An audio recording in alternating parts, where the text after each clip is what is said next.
Bonjour, c'est Damien Bernal. Aujourd'hui, je vous retrouve pour une nouvelle vidéo, toujours sur le thème Fujifilm. On change pas, une équipe qui gagne. Je voulais vous parler aujourd'hui des batteries. Donc, comme vous savez, c'est pas la force des hybrides. On a besoin en général, quand on a un hybride, d'avoir un pack d'autres batteries alternatives, puisque on a une autonomie qui est un peu en deçà. On a 350, 450 images sur une batterie. Ça dépend un peu de s'il y a beaucoup d'autofocus, etc., des conditions. Donc, on est amené à forcément, quand on achète un boîtier, un hybride, aller voir les batteries pour acheter une batterie. Et évidemment, on se rend compte que une batterie, c'est assez cher. Donc là, par exemple, je suis sur Amazon. Et sur Amazon, si je veux acheter une batterie Fujifilm aujourd'hui, donc c'est 80 € livré par Amazon, voilà. 80 €. Donc c'est quand même un budget, c'est juste un petit bout de batterie qui est toute petite comme ça. Et on se demande un peu si, est-ce que ça vaut bien 80 € ça?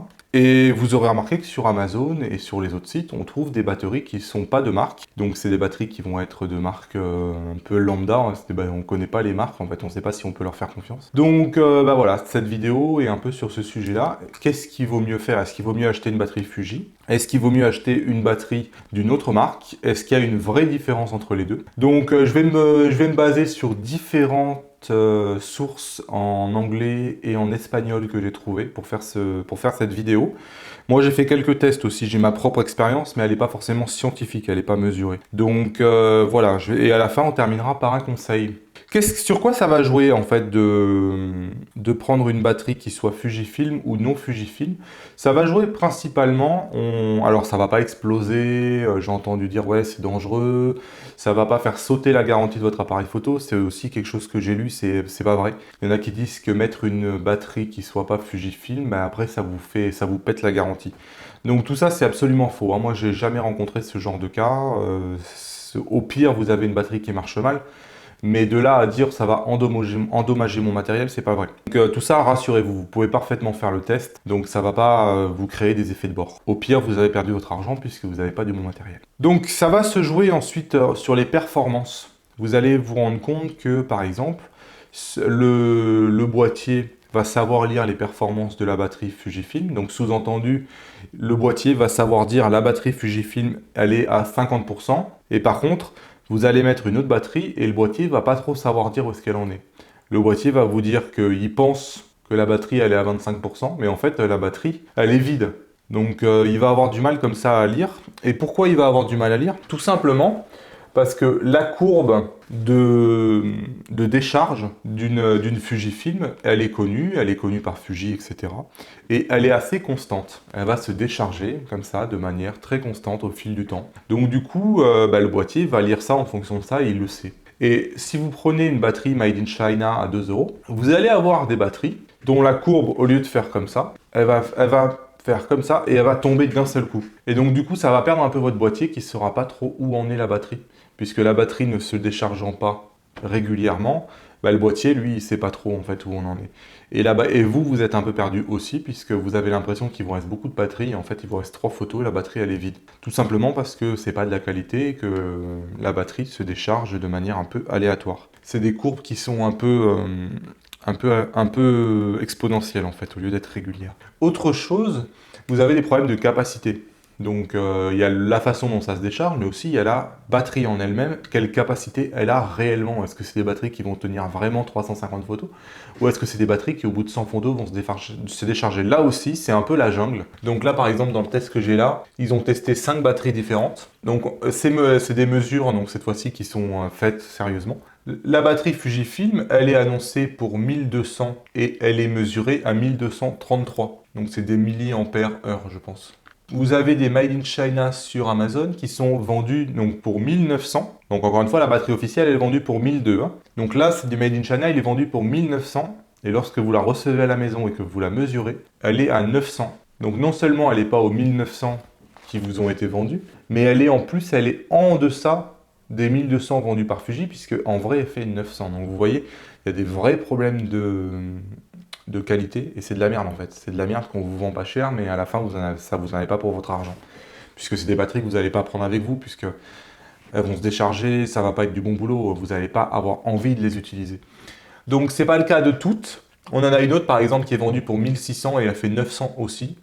Et vous en avez deux autres qui font 1100 et qui sont mesurées à 1090. Donc vous voyez, c'est un peu moins, mais c'est pas non plus important. Et vous en avez une autre qui est vendue à 1200 et elle fait 1100 aussi. Donc on voit un petit delta. La seule batterie qui est vendue pour 1200 et qui fait un peu plus, c'est la batterie de chez Fuji qui est mesurée à 1233. Toutes les autres batteries sont vendues pour supérieur à ce qu'elles sont vraiment. Mais pas de beaucoup. Alors déjà, il faut noter qu'aucune des batteries ne fait mieux que Fuji. Donc la seule batterie qui vous donne réellement une puissance de 1200, c'est celle de Fuji. Les autres sont à 1090, donc vous avez forcément moins. La seule batterie qui se décharge absolument régulièrement, c'est celle de Fuji. Les autres se déchargent plus ou moins n'importe comment. Alors, autre point, je vous l'ai dit tout à l'heure, c'est le fait que votre boîtier ne saura pas lire exactement ce qui va rester dans votre batterie.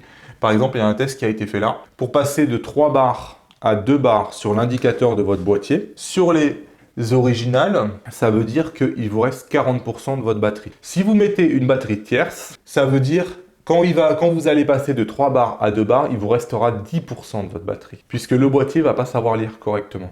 Donc je répète, de 3 bars à 2 bars, dans une batterie normale, vous avez 40% d'autonomie. Dans une batterie autre, en moyenne, il vous reste 10% de votre autonomie. Donc vous voyez, vous avez l'impression qu'il vous reste de la marge, qu'il vous reste 40% de votre batterie. En fait, vous êtes à 10. Et à l'inverse, quand vous passez de 2 bars à 1 barre, avec la batterie d'origine, il vous reste 10% d'autonomie à 1 barre. Sauf qu'avec les autres batteries non Fuji, il vous reste 1%. Donc sous-entendu, vous faites 3 photos, la batterie s'arrête, alors que vous avez l'impression qu'il vous en reste encore un peu. Donc vous voyez, ça va jouer sur des paramètres comme ça. Donc cette vidéo, elle est vraiment faite pour vous répondre sur quel risque vous prenez à prendre une batterie qui n'est pas Fuji. Donc vous voyez, le risque, il est surtout de ne pas savoir lire exactement combien il vous reste, d'avoir une batterie qui est un tout petit peu inférieure, qui va se décharger de manière un peu aléatoire. Alors, en conclusion, dans les batteries qui ont été testées, il y a 2 marques qui ne sont pas si mal. Donc, il y a beaucoup de marques, c'est de la merde, il faut les éviter. Si vous voulez un prix, rapport qualité-prix, vous avez 2 marques. Donc, il y a une marque qui est Patona et une deuxième marque qui s'appelle Maximal Power. En termes de prix, donc je l'ai dit tout à l'heure, la batterie Fuji est à 80 €. La batterie Maximal Power que j'ai là fait 13 € et la batterie Patona fait 28 €. 28 € et vous en avez 2 pour 28 € des Patona. Donc vous voyez, on passe de 80 € pour une batterie à 28 € pour 2 batteries. Donc c'est en moyenne, ça fait en gros, ils vous vendent la batterie 14 € au lieu de 80 €. En termes des performances sur ces marques-là, dont je vous parle, Maximal Power et Patona, vous avez des performances qui, grosso modo, avoisinent 90% des performances de ce que vous vend Fuji. Donc on est vraiment dans un rapport 80-20. Vous économisez beaucoup d'argent et vous payez 20% du prix et vous avez plus de 80% de ce que la batterie peut vous apporter chez Fuji. Donc ça dépend vraiment de votre budget, mais sachez que c'est des batteries qui ont été testées, notamment les Patona et les Maxi Power, et qui potentiellement peuvent vous intéresser puisqu'elles font un job qui est pas si mal. Vous allez avoir une lecture de la batterie qui va être un tout petit peu moins fiable, vous allez avoir une utilisation, une décharge de la batterie, une courbe qui sera peut-être un tout petit peu moins bonne que celle de Fuji, mais sur ces démarques-là, ça reste acceptable. Et on estime qu'on est entre 80 et 90% de ce que fait les batteries Fuji. Voilà, si cette vidéo vous a intéressé, lâchez-moi un pouce vers le haut pour me motiver. Si vous venez de découvrir la chaîne, bienvenue, abonnez-vous. Cliquez sur ma tête ici, vous avez le bouton sinon juste en bas. Vous avez la cloche juste en bas du bouton sur laquelle vous pouvez appuyer pour être prévenu tous les matins par mail dans votre boîte. Vous voyez le thème de la vidéo, vous la regardez ou vous la regardez pas selon si ça vous intéresse, mais vous n'oubliez pas que j'existe. Voilà, moi je vous dis à demain pour de nouvelles aventures. Salut!